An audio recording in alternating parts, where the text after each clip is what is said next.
તો આજે આપણે બનાવીશું પૌવાનો ઝટપટ બની જાય તેવો સ્વાદિષ્ટ નાસ્તો। તો ચલો આપણે નાસ્તો બનાવવાનું શરૂ કરીએ। તો પૌવાનો સ્વાદિષ્ટ નાસ્તો બનાવવા માટે મેં અહીંયા એક મોટી વાટકી જેટલા પૌવા લીધા છે। તો આ રીતના જે આપણે પૌવા બટાકા બનાવતા હોય એ રીતના રેગ્યુલર વાળા જાડા પૌવા જ લેવાના છે, તમારે પાતળા પૌવા અહીંયા નથી લેવાના। તો સૌથી પહેલા આપણે પૌવાને 2 પાણીથી ધોઈ લઈશું।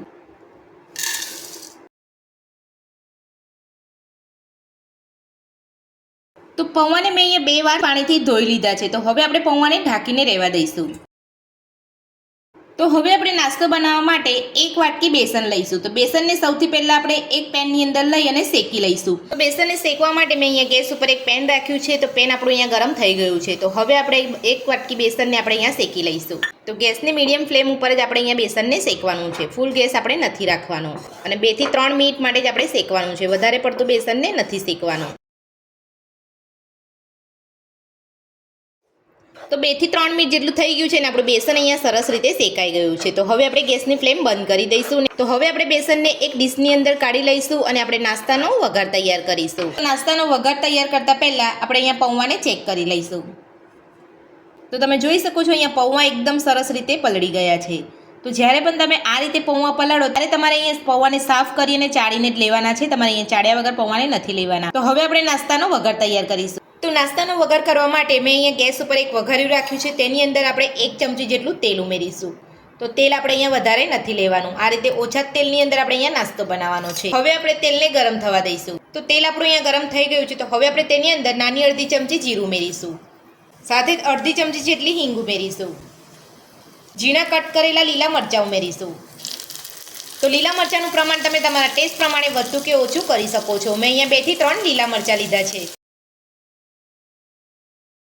તો વઘાર આપણો અહીંયા તૈયાર થઈ ગયો છે। તો હવે આપણે ગેસની ફ્લેમ બંધ કરી દઈશું અને આ વઘારને આપણે પૌવાની અંદર લઈ લઈશું। તો વઘાર ઉમેરી લીધા પછી હવે આપણે તેની અંદર શેકેલું બેસન ઉમેરીશું। તો હવે આપણે તેની અંદર નાની અડધી ચમચી જેટલો ચાટ મસાલો ઉમેરીશું, સાથે જ અડધી ચમચી જેટલું કાશ્મીરી લાલ મરચું ઉમેરીશું, સ્વાદ પ્રમાણે મીઠું ઉમેરીશું, ઝીણા કટ કરેલા લીલા ધાણા ઉમેરીશું। હવે આપણે હાથની મદદથી બધું સરસ મિક્સ કરી લઈશું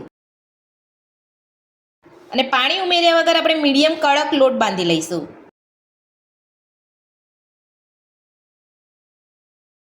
તો આ રીતે નાસ્તો બનાવવા માટે અહીંયા પાણીની જરૂર નહીં પડે, કારણ કે આપણે અહીંયા પૌવાને પહેલેથી જ આપણે પલાળીને રાખ્યા હતા, એટલે તમારો એકદમ આસાનીથી જ અહીંયા એકદમ સરસ રીતે નાસ્તાનો લોટ બંધાઈ જશે।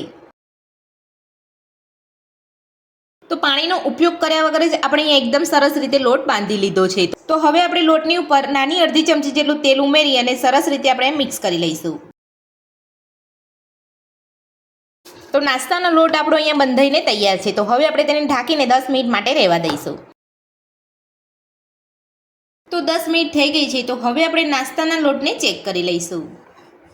તો નાસ્તાનો લોટ આપણો અહીંયા સરસ રીતે સેટ થઈ ગયો છે। આ રીતે તમારે અહીંયા મીડિયમ કડક લોટ અહીંયા બંધાવવો જોઈએ। તો હવે આપણે લોટમાંથી નાસ્તો બનાવી લઈશું। તો નાસ્તો બનાવતા પહેલા આપણે હાથ ઉપર થોડું તેલ લગાવી લઈશું। તો આ રીતે તેલ લગાવવાથી તમારા હાથ ઉપર અહીંયા નાસ્તાનો લોટ ચોંટે નહીં અને તમે આસાનીથી તમે અહીંયા નાસ્તો બનાવી શકશો। તો આ નાસ્તાનો આકાર તમે જે રીતે આપવા માંગતા હોય તે રીતે તમે આપી શકો છો। હું અહીંયા લંબગોળ આકાર આપી રહી છું। તો આ રીતે તમારે અહીંયા આકાર આપી દેવાનો છે।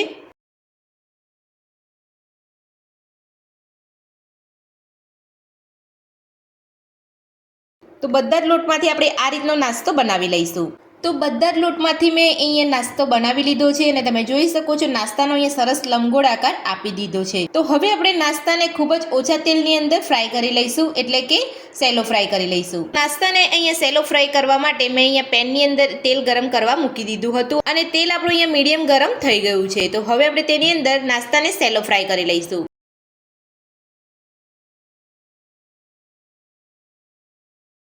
તો આ રીતે તમે નાસ્તાને સેલો ફ્રાય કરો ત્યારે તમારે અહીં ગેસની ફ્લેમ મીડિયમ રાખવાની છે, ફૂલ ગેસ ઉપર તમે અહીં નાસ્તાને સેલો ફ્રાય નથી કરવાનો।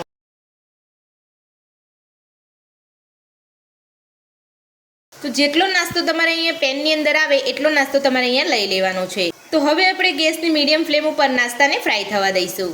તો નાસ્તાની અંદર અહીંયા બબલ્સ ઓછા થઈ ગયા છે, તો હવે આપણે નાસ્તાને પલટાવી લઈશું. તો આ રીતના તમારે અહીંયા નાસ્તાની અંદર બબલ્સ ઓછા થાય એટલે તમારે એ નાસ્તાને પલટાવી લેવાનો છે.